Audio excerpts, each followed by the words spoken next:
Good afternoon, everyone. Thanks for turning out today. A little bit short notice, sorry for the slight delay. The purpose of today is to really keep everyone up to speed with what's happening with the British super middleweight scene, with obviously the #1 contender in the IBF, James DeGale and Carl Froch. A lot of you probably would have seen by now this morning that Carl Froch has officially vacated his IBF title. And the situation now is that James DeGale, being the #1 challenger, will fight the next available contender for the vacant title. That person is Andre Dirrell, and negotiations have now commenced with Andre Dirrell to fight James DeGale for the vacant title. A lot of discussions, and I've seen some stuff on Twitter saying that's secured for April the 25th. Not the case. April the 25th is the date that we have booked at the O2 Arena for the date we believe that James DeGale will fight for the vacant IBF world title. I think with the support of the British public and the crowd revenue at the O2, and also the support of Sky Sports, I don't think there's anybody in the rankings that we couldn't get to London for that date. So that's the proposed date from us. Negotiations will continue with Al Heyman, with Andre Dirrell. That's already started. If it's not Andre Dirrell, then they'll continue down the list. If Dirrell steps aside or doesn't want the fight, it becomes Gilberto Ramirez, and so on. So obviously, James has done a lot of waiting. You know, that fantastic performance at Wembley Stadium in front of 80,000 against Brandon Gonzalez. He waited patiently. Then we felt like he needed another fight. That took place in Liverpool against Marco Antonio Periban. Again, a wonderful performance there. And now he's going to get his shot. He's waited patiently, like I said. His performances have got better and better. His profile has continued to rise over the last 6 months. And now he's really buzzing. And his message to us is, I don't care who it is, just get me anyone for that world title. And now he's going to get it. So we have now 30 days to negotiate with Andre Dirrell, the next in line. It won't go 30 days. We're pushing as hard as we can to make the fight or push for immediate purse bids for that fight.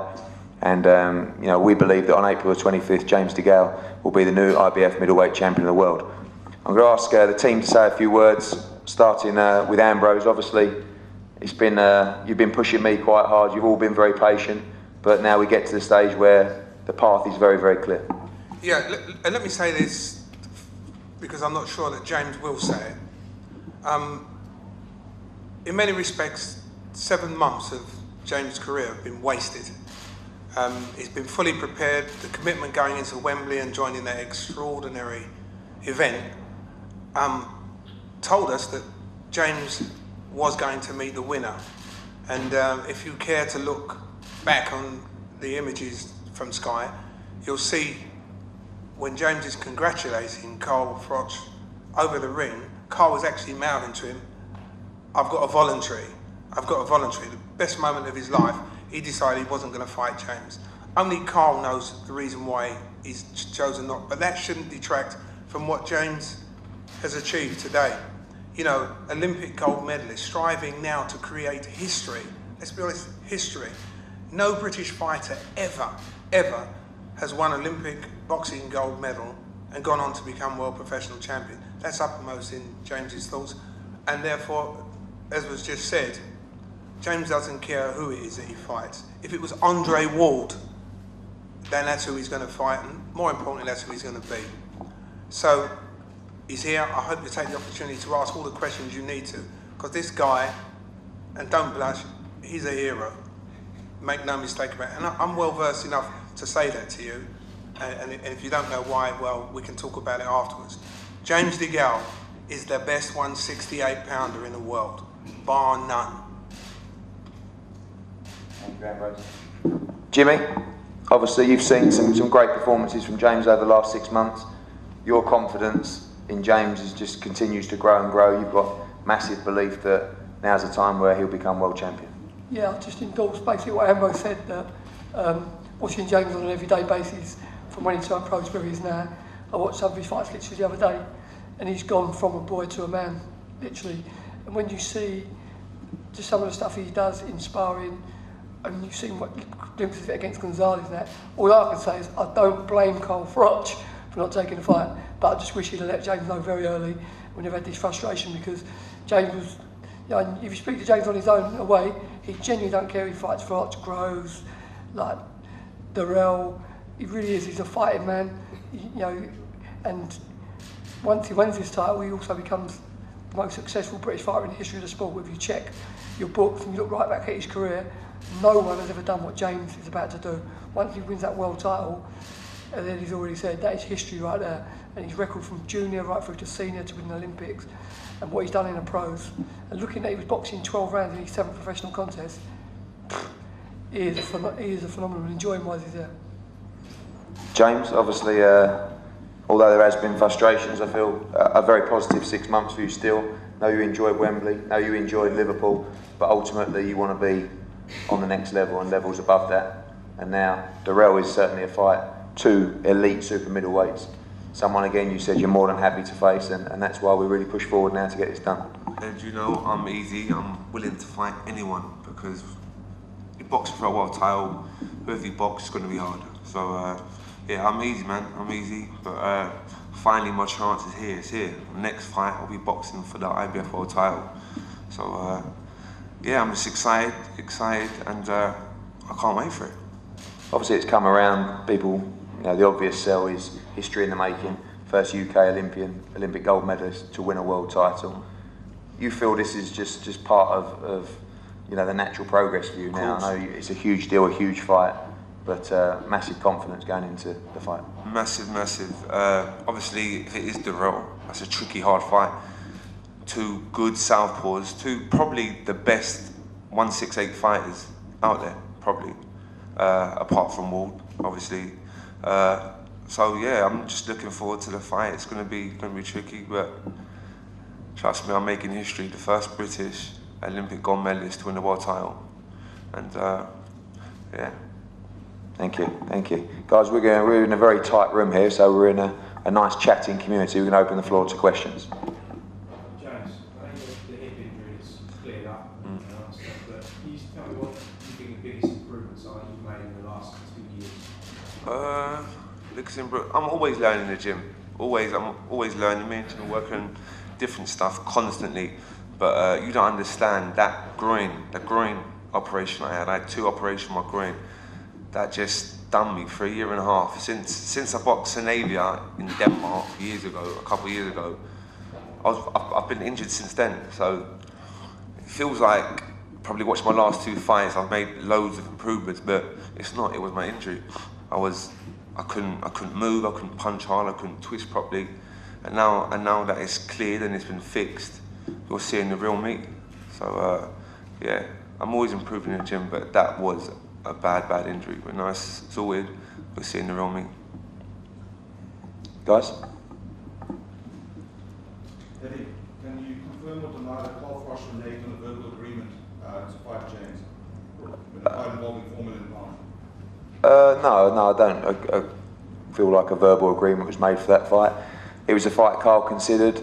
I think that he knows what a tricky fight James is. He knows, you'll see from his statement how highly he rates James. He thinks he's a fantastic fighter. I think that Carl is a fighter that relies on desire and hunger to win fights, sometimes more than natural ability and skill. And I think if he's, at this stage of his career, not up for a fight, I don't think he's going to take it. You know, we were very close to the Chavez fight. He could have taken that fight, albeit with an injury.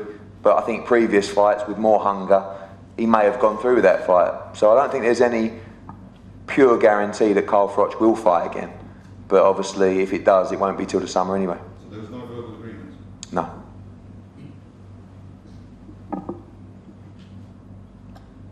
Ambrose, how disappointed are you that James didn't get to achieve this goal against Froch? I won't ever mince words. You know, Eddie's being diplomatic.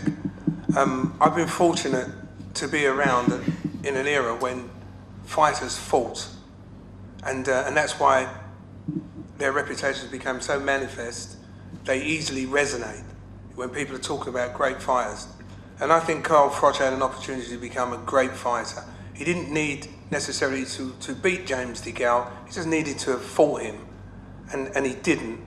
And you know, James at one point said that, you know, I think, to be honest, Carl was a bit of a coward for not fighting me. That might be too strong in the general terms, but then, you know, we're a nation that pride ourselves with having come through wars and all sorts of difficulties.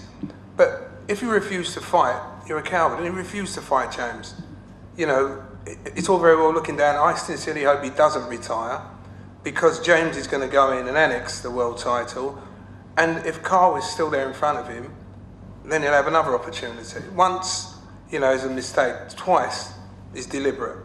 So I'm not disappointed, because I know James's sole goal is to become the first, the history maker, as a standard bearer. This wonderful nation that we are part of, has never ever produced an Olympic boxing gold medalist who's gone on to become world champion. Just think of some of the fighters that we've had in this country.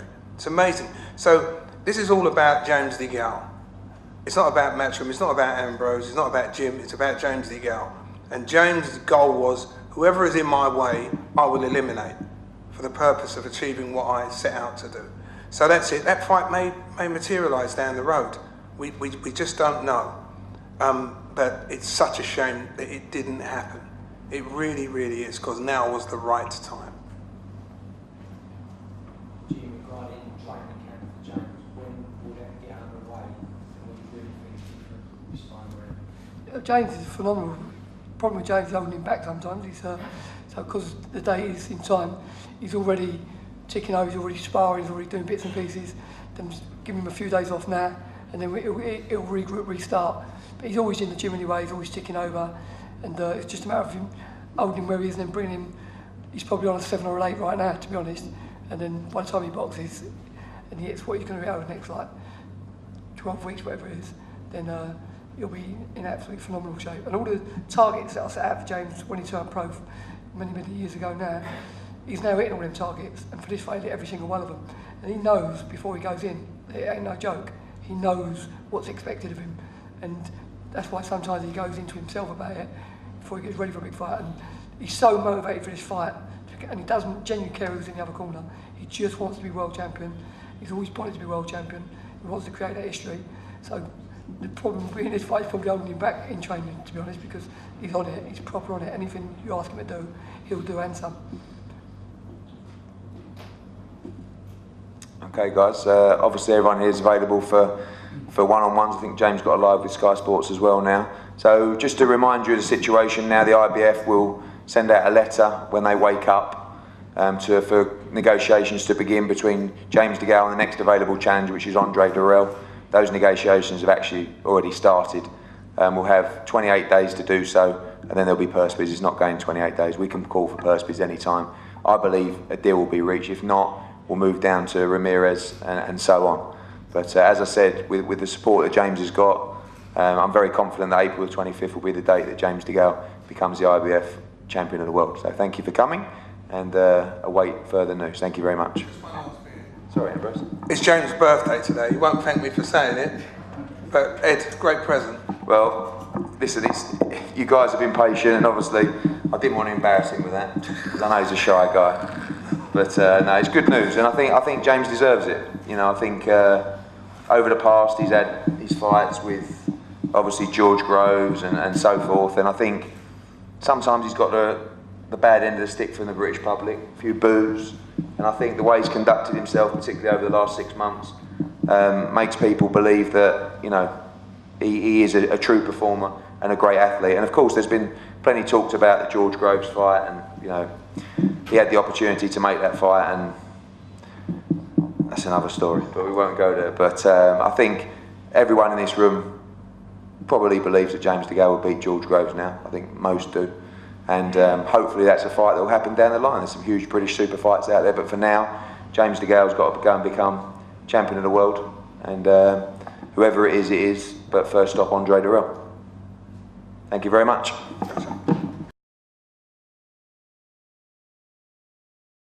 Hard work, dedication,